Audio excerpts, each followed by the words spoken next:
I've been seeing a lot of chatter online about Swindler maybe being a spy for the executioners, planning in the Akudama group to take them down from the inside out. And I gotta be honest with you guys, I just don't see it. What is up, y'all? It's your man, That Dude, bringing you guys another video. I'm giving out subscriptions down below, so go hit that button. I'd appreciate it. Akudama Drive, episode 5. And like I said, guys, so far from what we've seen, I just haven't seen anything that will lead me to believe that Swindler is a plant for the executioners. We gotta look back. Like, we have seen Swindler's full story, at least full story as far as how she got involved with the Akudama. We saw her at the food stand, and where she saw Courier, saw the money that Courier dropped, and she picked up the money, and we saw her get arrested because she refused to use that money to pay for the food she had just ordered and eaten.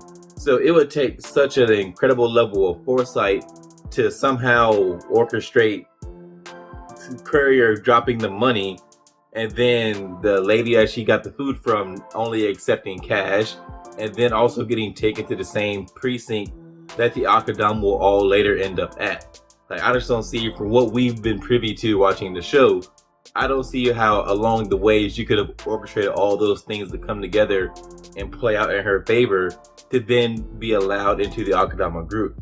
That would take some stuff that we just haven't seen on camera, and so it would kind of be pulling something out of it. Would be the show pulling something out of its ass if all of a sudden she were just a plant for the executioners. If along the way there weren't clues for us to pick up on that would give us some hint that she's a spy, because right now, at least in my opinion, I haven't seen anything that would lead me to believe that Swindler is a spy. People may point to the exchange between Doctor and Swindler, but we gotta remember that the perspective that we have on Swindler is not how Doctor and the other Akudama view her. They view her as another Akudama, one who is manipulative enough and cunning enough to have gamed the system as to where she's not even registered as an Akudama. So the way they view her is totally different than the way we view Swindler. So it is totally reasonable that Doctor would be a bit suspicious of Swindler, who is constantly being so kind and respectful and coming off so innocent.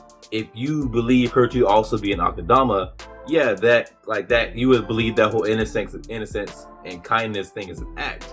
But we as the viewer know it isn't, because we know more about her story and where she's come from and how she ended up in the group basically by happenstance, and it's just a turn of fate. I don't know about you guys, but Hacker leaving the group to go take his chances at getting into Kanto was, to me, super predictable. We saw in episode 4 when he had the exchange with the cat about, we saw a bit of his, I can't even call it a backstory, like a bit of a flashback, where getting to Kanto has been a goal for him for a long time. So it's not surprising at all that he would take this chance to then go to Kanto.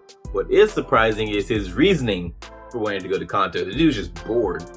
Like, come on now, they could have gave him a better reason than that. Hey man, I'm just so bored, I need some excitement in my life, so I'm gonna go risk death for not even a guarantee of excitement, just for the chance at excitement, because he doesn't know what's in Kanto. Right now, no one does. At least we as the viewers don't know what is in Kanto, so it could be just as boring as Kanzai, but he's willing to take that chance, and he's willing to risk death to do it, which is crazy to me. But I mean, this is a show with a bunch of crazy characters. What am I even ranting about?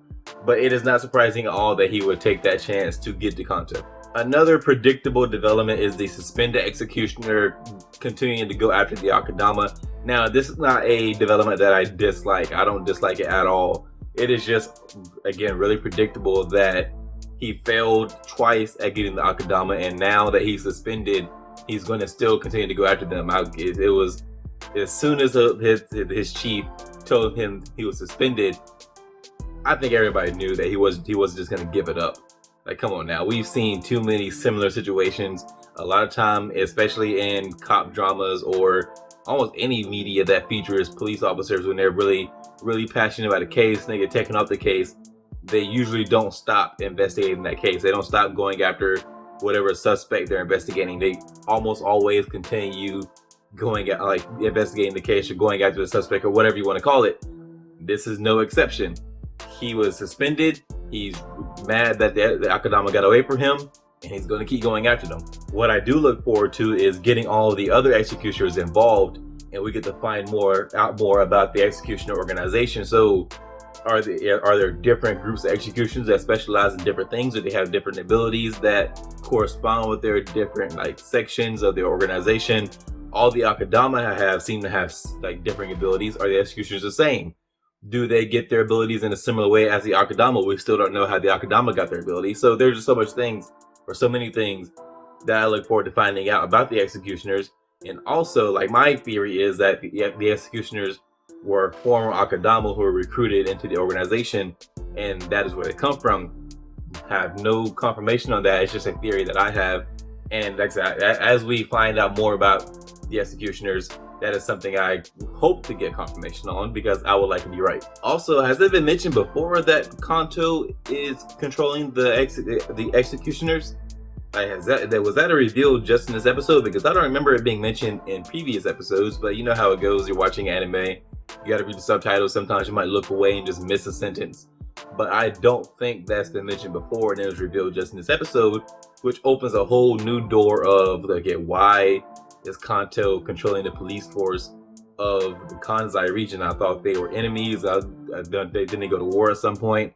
So what is the dynamic there? That is a mystery in and of itself. I am fairly certain that the kids that the Akudama saved were raised in some kind of lab or the result of some kind of experiment, because the kids are so powerful and yet they're really awkward and they don't seem to like think like regular kids, or they're really intelligent, like from just a like strategic standpoint, I guess, or knowledge, just in the literal sense, intelligent as far as knowledge and everything.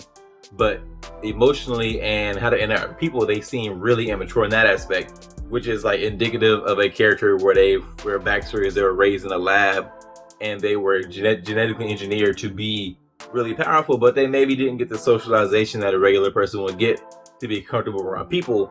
So I definitely think they're raised in a lab. The way they talked about their professor and how the way they experience hunger and all that other kind of stuff, they're obviously not like regular people.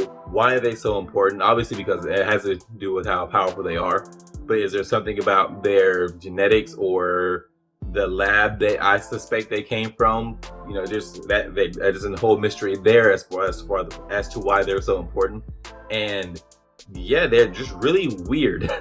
But they do have that amazing box. I want that box. That whatever money we are investing into coronavirus research, scrap that. Put all that money into making that box that can give you whatever kind of food you want. All you have to do is say it. That is amazing. You know how much time and money I would save on cooking? The box just runs on water and air. Yeah, that would be dope. I want that. After a really good episode 4, episode 5 of Akudama Drive didn't give us as much action as we got in episode 4, but it was still a really good episode that set up the story to progress like smoothly going forward.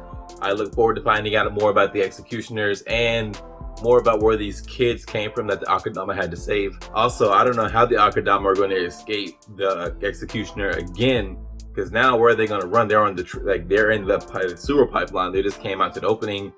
They don't seem to be a lot of places to run, and also all the other executioners are going to be converging on them pretty soon. So I don't know how Courier is going to get. Well, Courier can't get everyone away. He only has a motorcycle. He doesn't have like a van or a bus. What is he going to do? He can only take the kids. So is Courier going to take the kids and run off and leave the other Akudama to fend for themselves? I mean, his job is to deliver the kids and not necessarily, work with the group. So, he gets 100% of his jobs done. So I can really see that guy to say, fuck you guys, and to take the kids and dip the fuck out.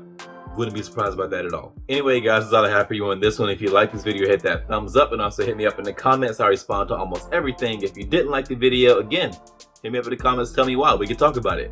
If you were so inclined, subscribe. I would appreciate it, and I'll see you guys in the next one.